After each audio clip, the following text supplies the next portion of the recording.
In part 3 of the series, Copywriting, the 2Business Guys Mastermind on the tools to use to get your copywriting just right. Enjoy.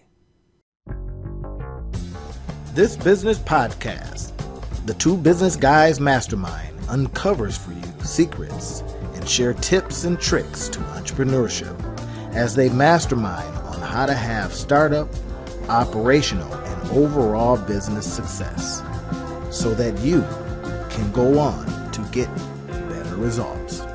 Enjoy. So hey everybody, we are talking about great copywriters, great copywriting, and then we're going to talk a little bit about some tools to use. But what I'm really curious about is the kind of copy that Will Smith is going to have to create to get out of the mess that he's in. I mean, think about this for everybody. If you think Will Smith is going to have to apologize to a whole bunch of people, then you're probably right. Now, imagine, what would that first line of the apology be? Would it be something that would make you go, you know what, I'm back with Will? Or you're going to be sitting there, shaking your head like, I can't believe it. You did this thing. Your apology is not accepted. Copywriting, the words that you use are going to be the thing that drive you into whatever comes next. Mm-hmm. And Rob, I was listening to and reading a lot about some of the great copywriters, one being John Carlton, and he was with Agora and all those, big name folks. And he says, one of the roles of copywriting is not to get people to buy stuff, but it really is to get them to read the next sentence towards what you're trying to sell. So imagine that. Imagine, Will Smith's first sentence to, Chris Rock, to get him to say, don't take me to the cops, accept this check. I can imagine, everyone, that first sentence should start off with, I'd like to send you a check for $20 million. Would that be a showstopper? So, there's constant developments that are going on in this. I don't know if you saw this, Randy. He just recently resigned from the academy. Yeah. And so he did another apology in his resignation from the academy. And he explained, again, how he understands it. I think one of the interesting things, and this kind of goes to one of the points I wanted to make today about the difference between tactical marketing and strategic marketing, right? So many times, even when we're thinking about copywriting, so much of the conversation about copy is about trying to get somebody to buy, trying to convince somebody to buy. And one of the things that's really interesting, one of my mentors told it to me this way. He said, when you are looking at the marketplace of people that have the problem that you solve, of people that are looking for a solution to the problem that you solve, the thing that you have to realize is this: 1 to 3% of those people are ready to buy at the moment that they encounter you. And so when we talk about copy and thinking about, and the Will Smith analogy is great, right? There are some people that are ready to forgive Will now. They just need him to do the right thing, right? Quote unquote. There's a whole bunch of people that are still on what we call the buyer's journey, right? And generally there's two other camps that they fall in. They're either future buyers, like distant future buyers, or soon to be buyers. And those distant buyers, they've got this question: why should I buy? Why should I care? Why should I do something different than what I'm doing right now? I'm gonna keep riding this thing out that I'm doing right now to see if it gets there, right? If I can make it, right? And it's so in the Will Smith camp, there's a whole bunch of people that are like, no, he should have never hit him. There's no reason for me to change that position, right? Then those people are really looking for information that will convince them that they need to change their position. They're not actually ready to change their position. There's still more stuff that they need, but they need information that speaks to all of the questions in their head. Because a lot of the people that are, he should go to jail, you should never be able to do that, he should, right? A lot of them that are looking for that punishment. If you listen to the psychographics of that conversation, a lot of that is people that have been bullied, are fearful, are worried. Look how most of the comics responded. It makes perfect sense that comics would have responded the way that they did because they're worried about somebody coming up on stage and slapping them because they say some stuff they know they shouldn't be saying.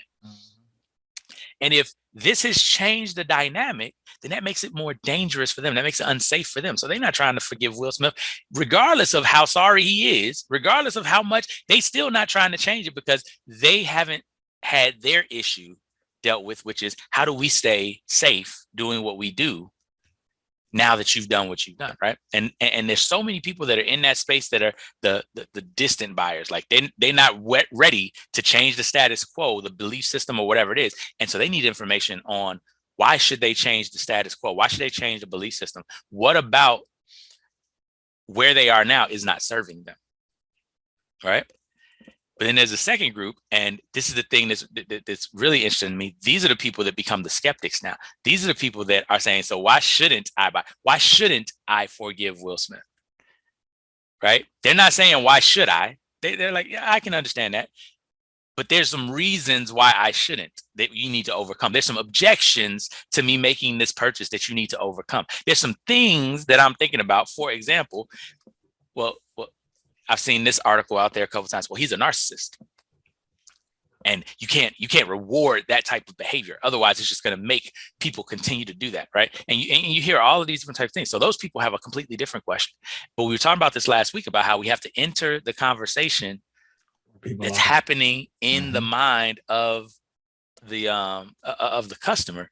And so I really think that it's really interesting when we look at copywriting, because so much energy is focused on the person that's ready to buy. But that person that's ready to buy winds up getting inundated with buy. And your ability to stand out in that crowd is a lot more difficult than your ability to stand out over the life of the journey of that buyer. So that by the time they get to the buy area, they already have a relationship with you where they see your sign, they see your copy, they see your voice, and they're like, oh, I already know that I trust that person because they've been dealing with me when I had this question and they answered it. And they've been dealing with me when I had this question and they answered it. And I didn't even have to say nothing to them. They already knew what question I was asking. They answered that question for me. And now I'm ready to buy. I'm going to go with them. Yeah. There's a line that talks about answer people's objections before they raise them. Yes. Right. And that is the idea behind great copy, is that you're sitting there saying, I know what you must be thinking. And that's a line. I've seen that. Right. And I've written that. I know what you must be thinking. You say some incredible thing. I know what you must be thinking.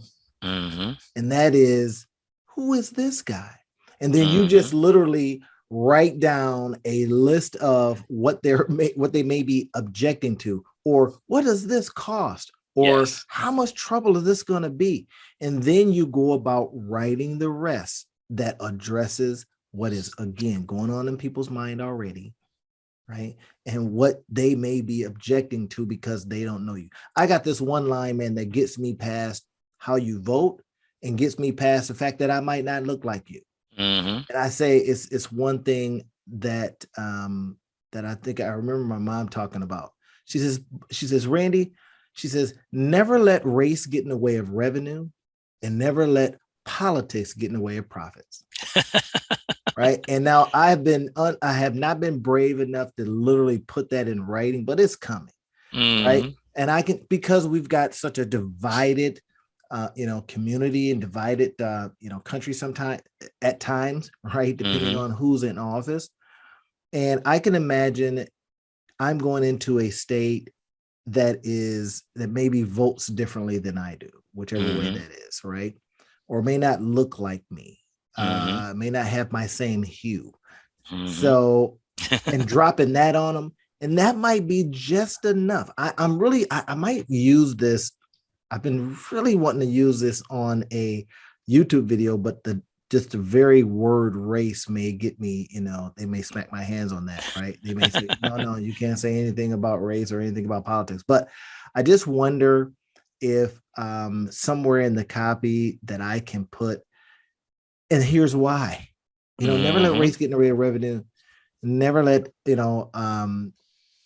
politics get in the way of profits, and then talk about some kind of way that no matter how you look or how you vote, we can still make money together. Right. There you go. No, I love that. I love that. And it's one of those things where, right, being able to take that message. I think this is the other thing that even what you're talking about, I think is applicable to.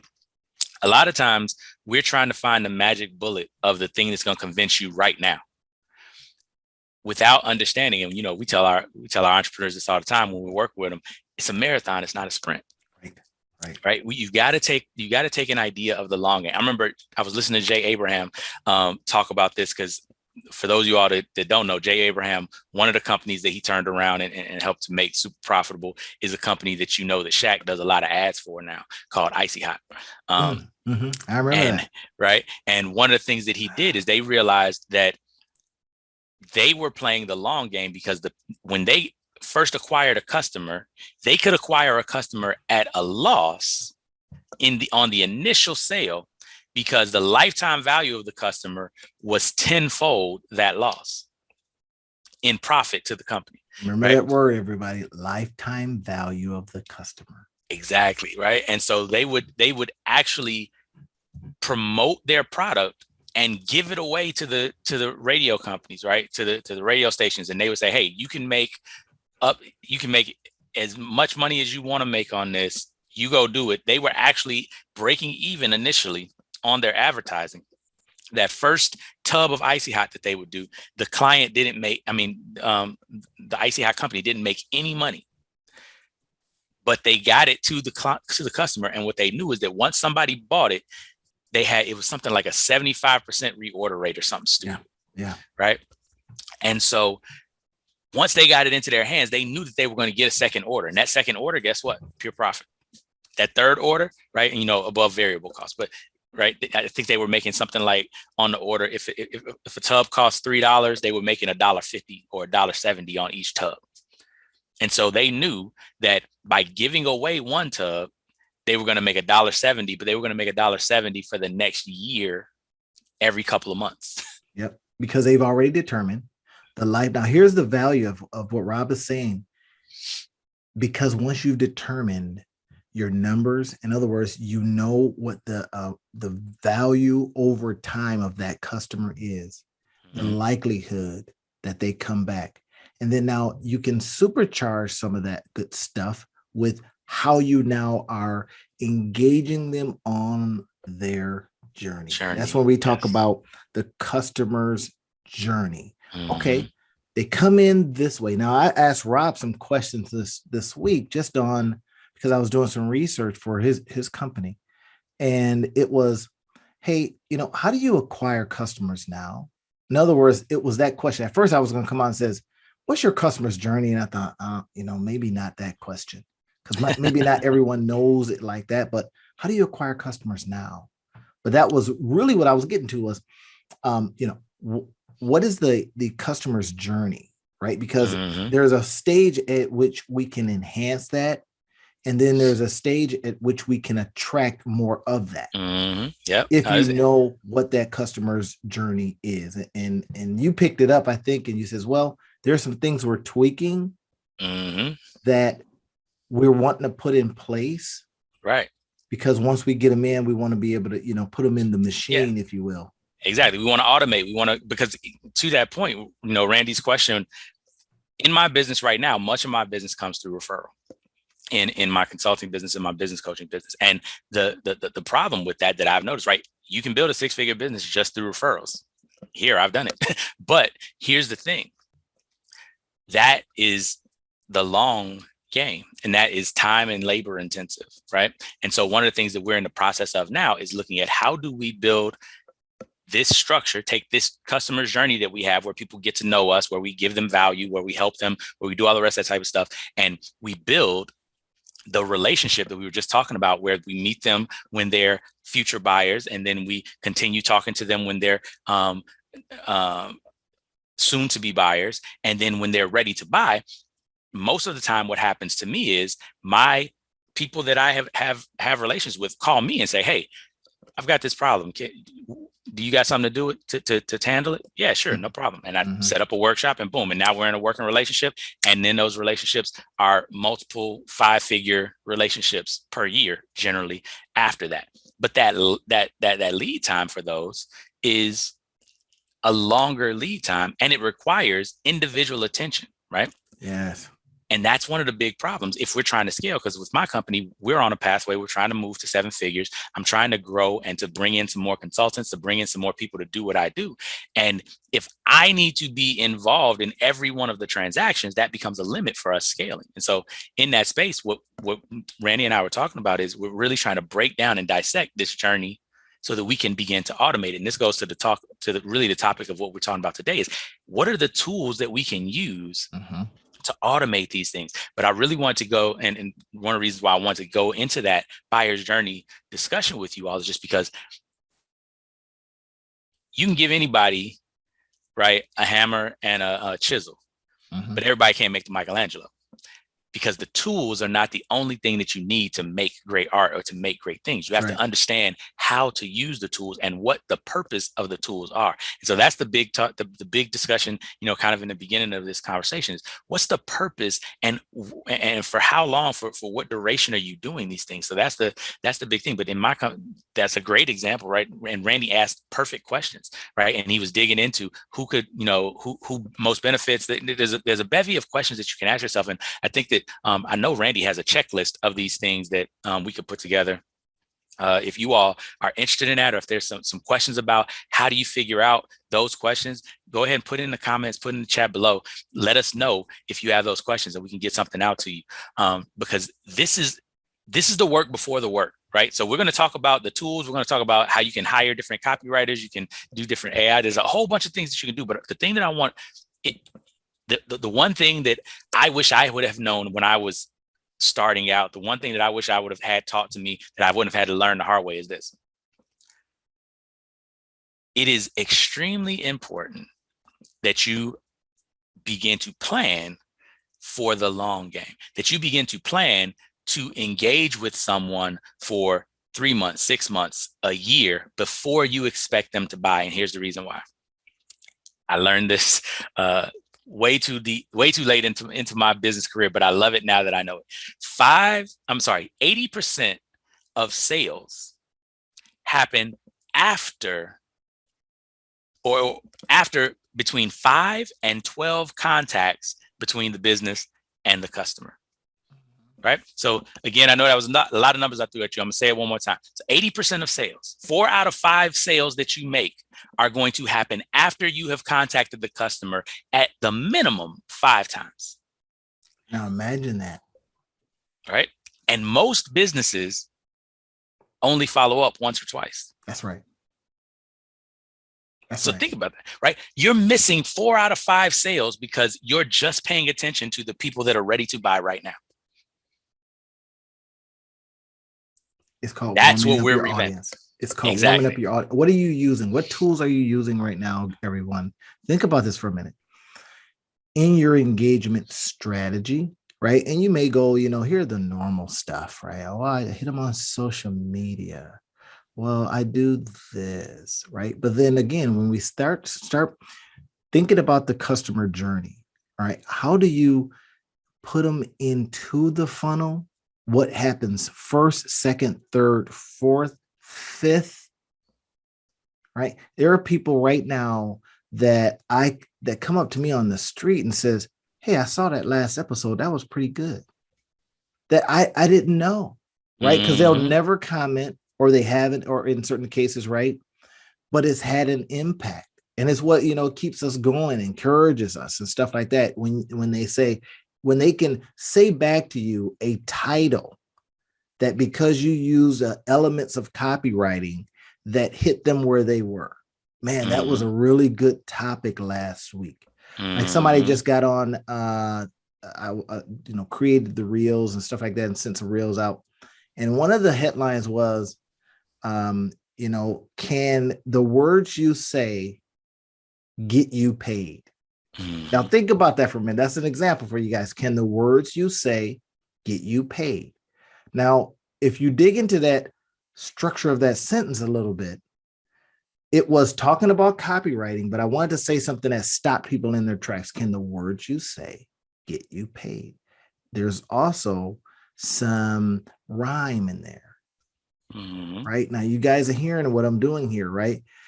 Can the words you say get you paid? And then you may go, I hadn't thought about that. And then I go into here. So we had, the reel, the copy, can the words you say get you paid? And then so somebody was responding going, heck yeah, they can, right? or different things that they were coming in saying in response to just that headline. Just that headline. Now, here's the thing. How are you going to repeat that? If you're the person doing that all the time, guess what? You're going to become the bottleneck in your business. Exactly. I mean, there's no two ways about it. When you have to have multiple contacts with people so that you begin their customer journey, you better get yourself some software. Right. And or now let me say that a little bit differently because there's two sides to that camp, right? I'm a big use software person, but also I'm a purist in that I like doing stuff myself. So I'm fighting that battle all the time when I can see that there's some software out there that can take one article that I write, break it up into a year's worth of social media, smaller articles that then can lead people to things. I got to ask myself a question. Am I going to be sitting there for a year doing this? Or am I going to buy this software for $100, $200, or whatever it costs? Right. And get this done for me. And now I'm going to jump in on behalf of all of the rest of y'all that's not marketers that are listening to this broadcast right now and let you know, I know that your heart kind of just like you starting to get anxiety and feel like, oh my God, I only got two choices. Either I can do it or I can get some software to do it. And here's the interesting thing about software. Software gives some of you all just, anxiety attacks because now you got to learn how to do the software and you got to learn how to write the copy and you got to learn. Here's the other thing that I want you to think about. There are multiple options. Number one, you can do it yourself, right? Number two, you can automate it by getting some software that does it for you. Number three, you can delegate it. You can delegate it to someone who loves to do this. Perfect case in point. Consistency is one of the words of the year for me this year in my business. Now, here's what I know. Social media is not my thing. Social media has never, I remember when Facebook first came out, I was in the Marine Corps. I would post on Facebook maybe every 3 or 4 months, maybe every 6 months, just being like, hey, y'all, I'm alive. Glad to see you. All right, talk to you later. Because we had to worry about operational security. I wasn't trying to have everybody in my business. I wasn't trying to have everybody know where I was and all the rest of that type of stuff because that wasn't for what my lifestyle was then. So I had an 8-year lag in like prime social media growth time where I was not involved in social media at all, right? And so I had to rebuild the habit of being involved with people, of being social, of doing all the rest of that. And I'm still not good at it, even to this day. But what I realize is I'm not good at it, but I don't need to be good at it. I have a social media manager that I pay every month to be good at it.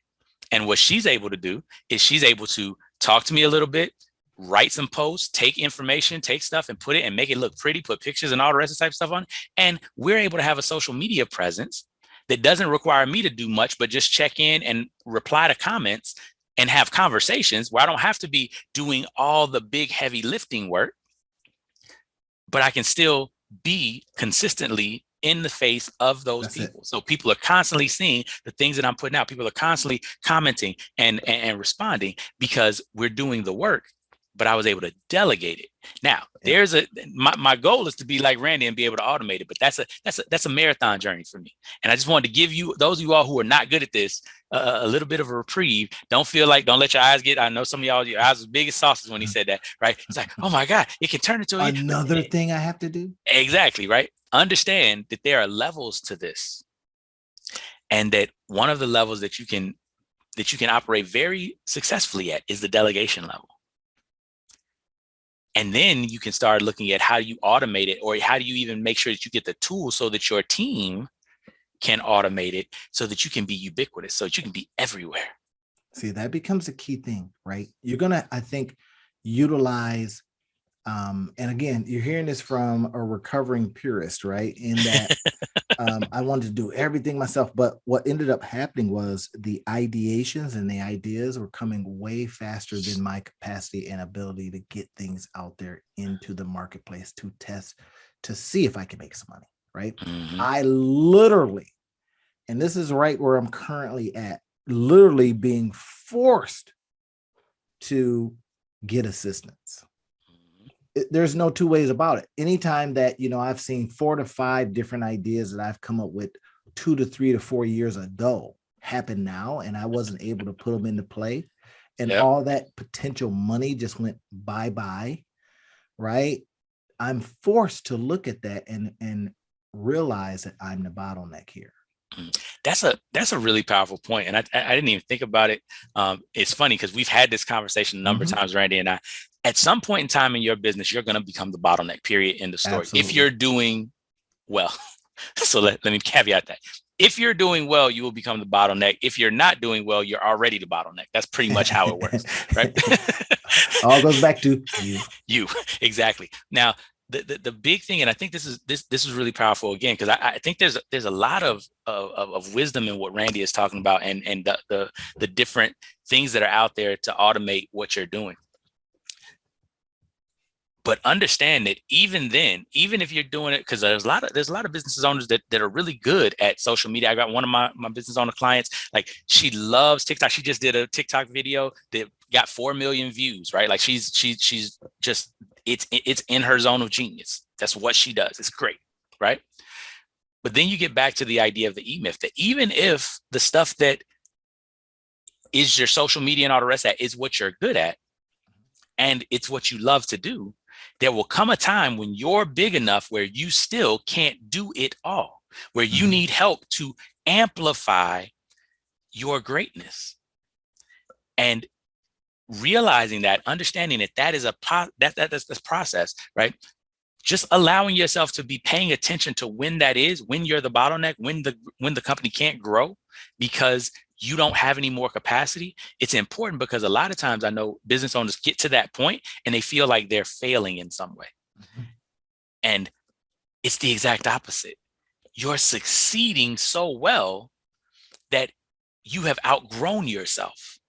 Yeah. And you need to bring people in, or you need to bring automations in that allow for you to grow even more. I remember, when we talk about Calendly, right? And how I would send people my link.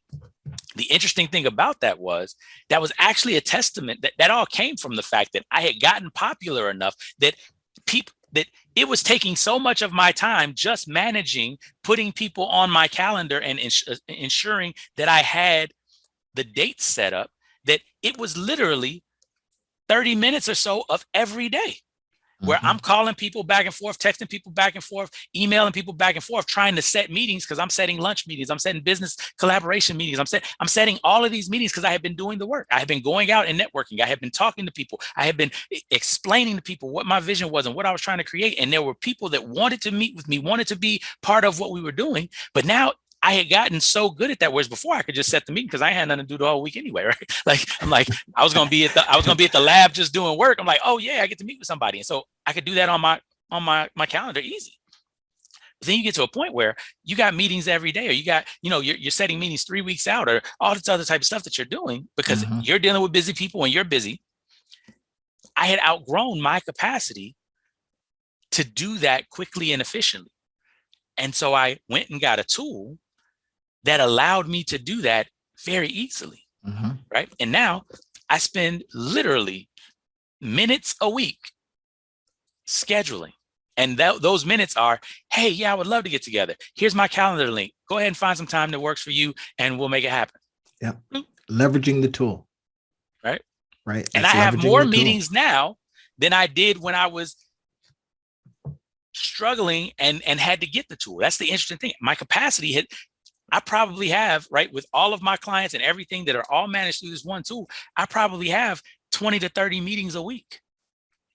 Whereas I was struggling to manage 5 to 6 meetings a week, right?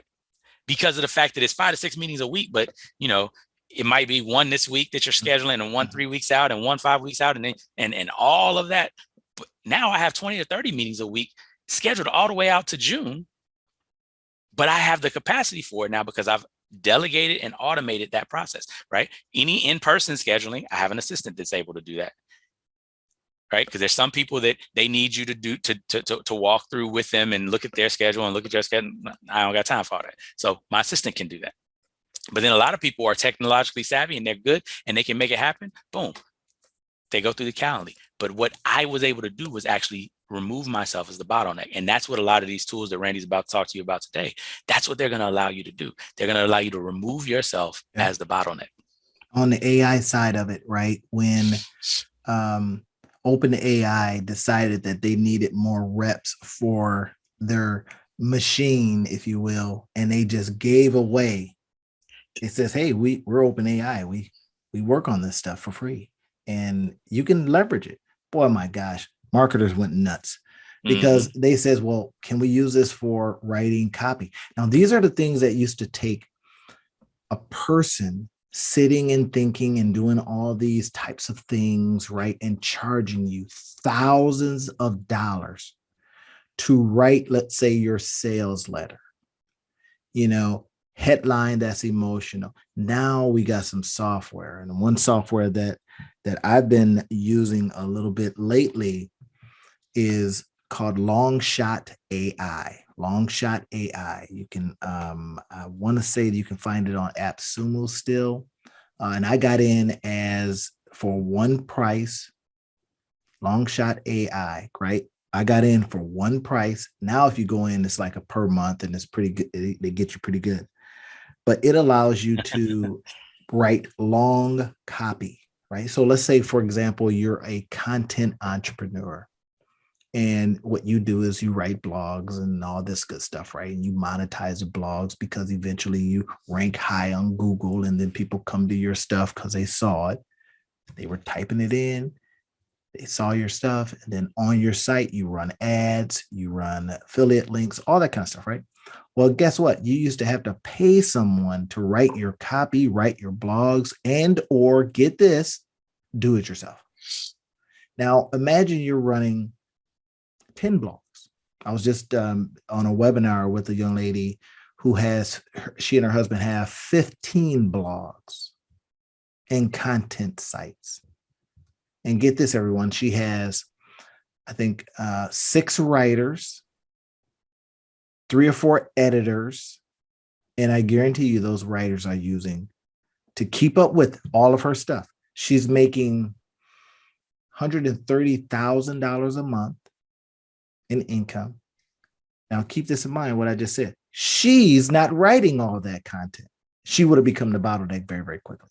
She started off doing it herself, right? Now, I'm in the content space, and the different ideas over here with 75 different URLs, right? I call it, those are little digital assets that you have. They're your URLs that I could probably put on somewhere and sell them. The point is that when you spin up take those URLs or those domains, and then you put them on a site because you want to start writing content for that site. Imagine trying to write 10 articles a day. Now, some people do it. Some people are literally still doing that. But when you've got now a artificial intelligence program that gets you help. Now, don't get me wrong. Sometimes you put in your topics, you still have to do some of the work, right? Some of the work involves, let me go get some stuff that is SEO, that is high, it's ranking high, right? Or that you can rank for. And then you go do your SEO work, right? And then you go use another tool for that. And then you bring it to the Longshot AI, drop it in there, and it starts writing. Every now and then you'll say, man, where are they getting these words from? Am I going to get hit with plagiarism here? But keep in mind, OpenAI is a machine learning opportunity, right? They need the reps. They need to do this, right? So they've given a lot of people the ability to create off of what they've created. And it's just coming up with stuff. But here's what I found. I found different copywriting software sometimes will say the same thing. And I was like, All right. If you've ever seen articles from one person and you go, I could swear I've seen that somewhere else. And you go over to someone else's and you go, they're saying the same thing. And that's because they probably use some software. Now that becomes one of the things that you have to be wary of and careful of, right? And they're all out there trying to rank high so they can sell their products, and or Google says, hey, this is a worthy site. And because you're searching this particular term, then we're going to allow them to put certain kind of ads on there. And then when you click on the ads, they get paid. That's the game. But now you've got, here I wanted to talk about if you created an article, now you go into something like Post Planner, AI content, AI with a K, Konent. Another one's called Up Content. There's a ton of them. I've got one that I've got that's free called, I want to say it's Writer with the Ryter. I could put an article in Writer and say, rewrite that. And that's sometimes why you see articles that sound kind of the same, but have been rewritten. Now, Google is very smart. Their algorithm picks it up. But the point is that now you can put out a lot of content that way. Now, the purist in me is like, this is BS, right? This is not right. It's not fair. Well, it's software. And to jump in there, I think that it's software. I think that one of the things for those of you all out there, again, because as you can see, Randy is super knowledgeable in this and can go really deep down into these things.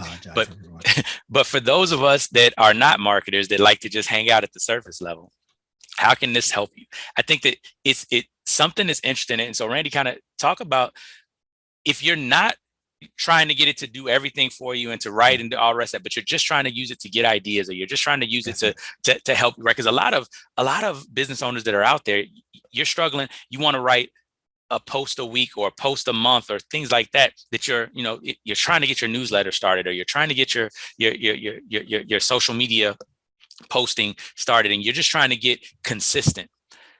Talk about how these things can help you with writer's block and with idea generation and things like that, right? Like just keep it at the surface level for us, for the slow ones of us that are out there that aren't as quick on the uptake with this as you are. So imagine having a prompt, something that comes up and says, say this. Now, prompts are beautiful. If you've ever seen what seems to be a live show, they've got somebody with cue cards. Cue cards. They cue you on what's there.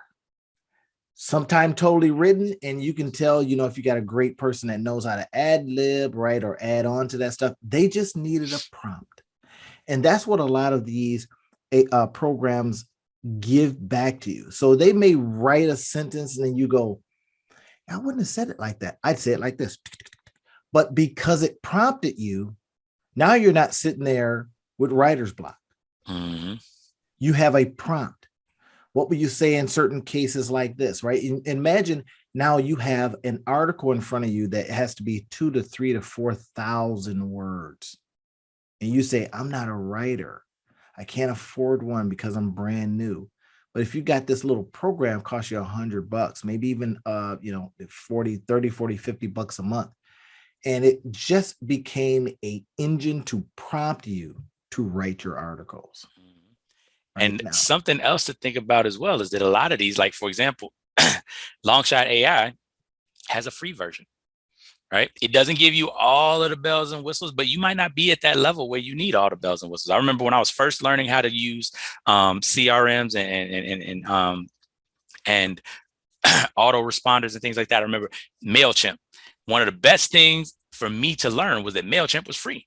And I think they still have a free version or whatever. The free version used to be a lot better than the free version is now, but they used to have a free version. And with that free version, you could create landing pages, create squeeze pages. You could have a list. You could send out autoresponders. You could do all of this stuff. So I was able to learn and to slowly but surely get better and better at not being the bottleneck.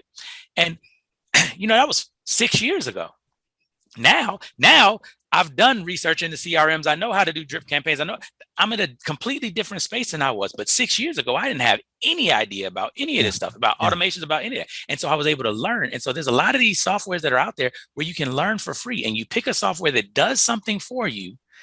And you give yourself, this is why we were talking about, it's a marathon, it's not a sprint. Give yourself time to learn how to not be the bottleneck. That's it. Because I just want you to think about something. Let's say you wanted to improve how often you're touching your clients, how often you're posting on social media or whatever.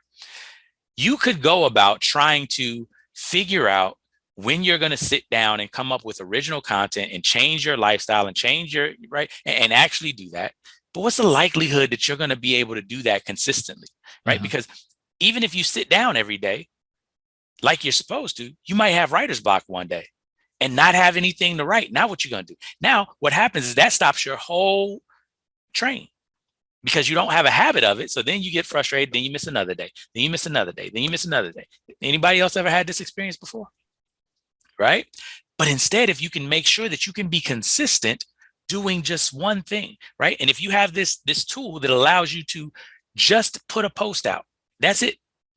It's not even a great post. It's just giving you, it's making sure that you never have writer's block. Now you can sit down, if it's once a day, if it's once a week, if it's once a month, you can sit down and put that stuff together and make sure that you develop the habit. Imagine what would happen if you just small incremental changes. If you just went from talking to your clients once every couple of weeks to talking to your clients once a week. See, that becomes the key.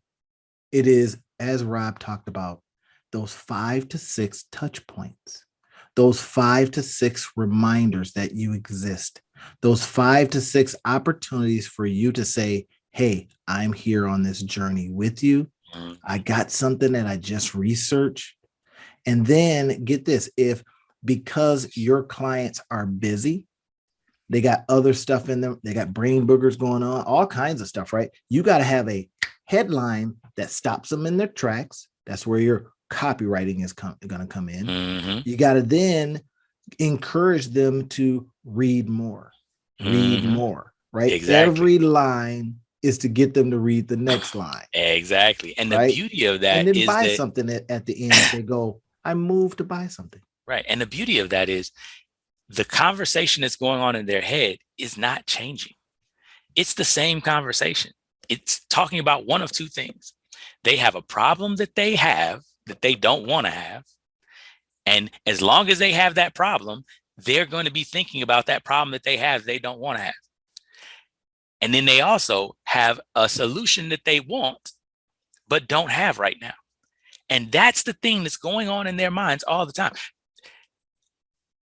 I don't know if any of y'all have ever experienced this, but I know for me, whenever I am without a mechanic, it is frustrating, right? When you're switching mechanics, because this person, like I used to have a Honda Civic, and this person was great for dealing with Honda Civics, but then I got a BMW, and this person is not great with dealing with BMW, so now I got to find a BMW mechanic. And now I'm sitting, and if something is not working, if you're hearing a noise, you're hearing something, you got that problem, and you need to fix it, but I don't got time to do all this research and look through all these people, and so it just keeps getting pushed off and getting pushed off and getting pushed off and getting pushed off until you actually have to do something about it, right?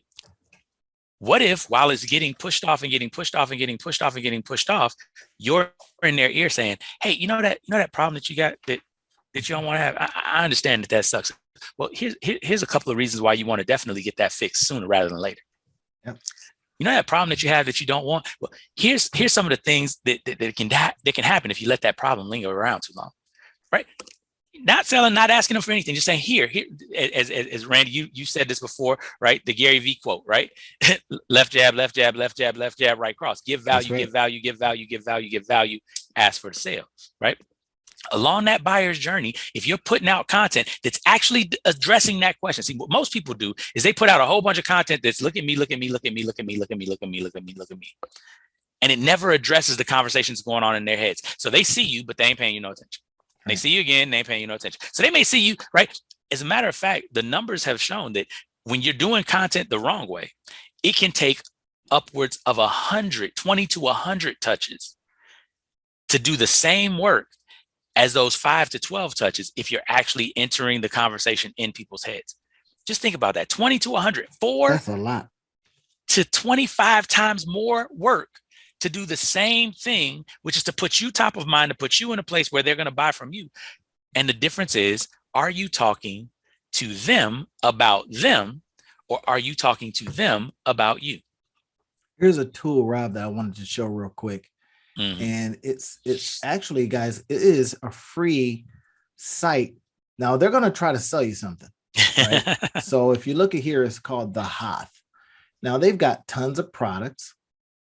They've got SEO tools, but they get you to the site by saying, hey, what about a free title generator? And you go, yes. In other words, what we just talked about, prompts. Now they are in the background using some AI tools to create this stuff. So let's say you entered in a keyword, right? Relevant to you see in this one says, this example says online marketing. Enter the desired outcome you want that your audience may search for. So now you're going, wait a minute, this right here is just taking me really right on down the road to success. Enter a problem that's common to your target market. If you are brand new, think about what these questions are asking you. It's asking you to find out, what is my common problem for my target market? Enter the name of your industry, knowing the business that you're in. This is stuff that Rob and I have talked about in some of these, in some of our talks before, right? And then enter the name of your target audience, right? Now, SEO beginners in this case, and then bam, hit the button. Are you kidding me right now? I know you were thinking, I know what you were thinking. All of this stuff is going to cost me a grip. It's going to cost me a lot of money. Not all the time. So you get started with something like this, right? Where you're using free tools. You get started with something like MailChimp. There's a free tool where you can send up to 2,500 people and get them on an email list. So you do stuff like this. Now imagine this. They got about us. They got website tools. They got all kinds of stuff that you can begin to learn your craft with. And then you say to yourself, and I tell people all the time, look, let's get out of certain games and let's get into the digital play. Here's an example, everybody, and we're going to jump off this. Here's an example. I'm mentoring a guy who went from 83 clients down to 4. 83 to 4. Making a pile of cash. I think it was making like, almost 100 grand a month, down to 10. Now, keep this in mind. You may not sneeze at 10 a month, but if your expenses are exceeding, I'm lean. I do everything in the most lean fashion you can imagine, right? All the way down to how I live, where I live, all the cars I drive, everything, right? Lean. Why? Because I never wanted my burn rate, the rate at which I'm spending money on stuff, to dictate what I had to do. If I want to take 2 years off of 2, 3, 4, 5 years off of 9 to 5, I could, because my burn rate wasn't so bad that now I don't have cash flow. See, that becomes one of the key things. So if you're looking around and you're saying, okay, like Rob says, your eyes got big as saucers because you're like, oh my gosh, I have to do this. No, you ask yourself, who can help me do this? And what can help me do this? Software and even tools that on the question, what, and then you can find some people that become your who, and not how. Not how. How means you.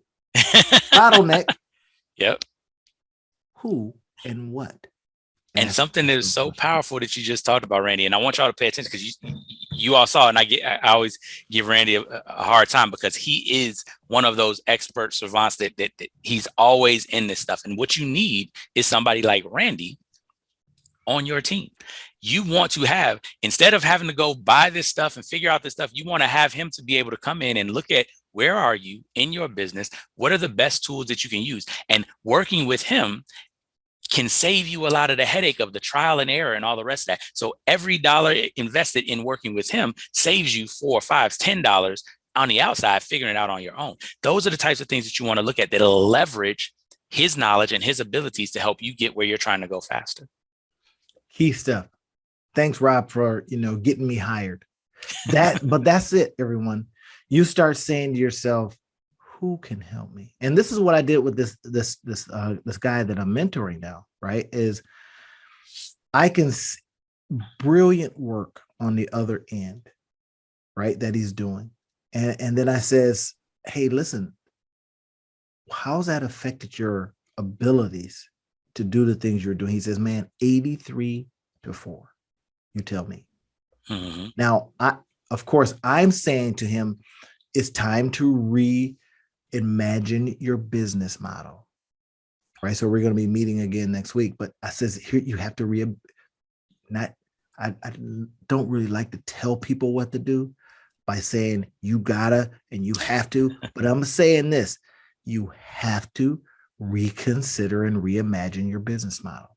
First, from doing all that client work to creating these kinds of systems, these you heard me say this before, these digital pieces of real estate that then bring people in an automated fashion to what you do, what you can now teach, what you can now show, what you can now explain, and get a check that way too. Because that allows you to, when they get rid of using you as the service, they still want the knowledge, and you provide the knowledge, right? He would buy a machine, and guess what came with the machine? A technician. Guess what was their long game? The technician. Exactly. Right? So now you become the technician.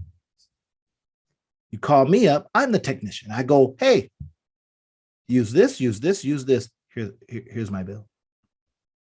I just save you all kinds of time. Then I says, don't you do it. Here's a way you can go get it done for less. I've just shaved off thousands of dollars from what you were thinking in terms of time, what you were thinking in terms of material that you thought you might need. Because I always, and this, it used to be a problem where I thought, oh my gosh, I'm addicted to new shiny things. But then it is from that I says, well, wait a minute. I'm doing a lot of stuff that interests me, that gets me going, that really excites me, that gets me in the flow. It's not hard for me. But I says, now let's package that when I create a video or I create a course, and let's make that automated. I just did a video yesterday, Rob, that I came across. I was looking for something else and came across a super hot topic that was trending like crazy. And I'm like, wait a minute, how could I make money from this? And then I looked at it and I says, that's interesting. You know, I could use the drop shipping approach, and it was ear cuffs, for goodness sake, right? Ear cuffs. But then I started looking at it, and it was just crazy. I went into different tools. So I says, you know what? I went and did a video on it. I literally just edited the video yesterday. Now I will send that to my assistant that I have now, and I will have her distribute it in the different areas that but keep in mind, you are still in it to the degree that you like to be in it, but you're doing it at a whole different level. Exactly. Right? I put it together real quick. Bam, here's the video. Now I'll put that thing out there with a link in it. You want to learn more? Here's my course. Go over here, grab it. Don't call me up because I'm too expensive. Exactly. Right now, if you're so inclined, just know you're going to get a big bill. If you say, I don't want to do any of it, I want it to be a done for you project. Okay, that's fine. Then that's worth my time. Right. It's worth my time. But in the meantime, it'll definitely be worth yours. There you go. go. Right. Here's something free. If you want to do it yourself, because everybody wants to try to do it themselves. So now I've leveraged the fact that I found looking for something else, found something that can make money from, right? So I think, okay, where's the traffic? Saw the traffic. I was like, where's the product? Where's the offer? So it's, so you got traffic and you got offer. And then you have copy. Yep. Get that traffic. Is it even out there? Can I find an offer to make money from? Can I write copy that gets people in to see it? That's it. There you go. Traffic, and that's copy. That's traffic, offer, copy. I think for today, that's a great place to kind of call it. For you all that are trying to, like we talked to you about, this is there's so much that's in here, right? There's so much we can dig deeper in, but the basic things that we wanted to kind of just go over with you is, do you understand the buyer's journey? Do you know where your buyers are, where your customers are, what they're wanting, and then how can you more easily get in front of them and actually increase your ability to convert customers or prospects into clients? And so we talked about the buyer's journey. We talked about the conversation that's going on in their heads. And then we talked about a number of different tools that you can use so that you don't have to be the one doing it, so that you can automate or delegate this work. And if you need help, you know the deal. You saw Randy doing it today, and he is amazing at this. So drop a comment below, let us know what questions you may have so that we can address them, so we can talk to them. And if you want us to reach out and do a consultation, just let us know. All right. We will see you on the next video. Talk soon. Have a great one.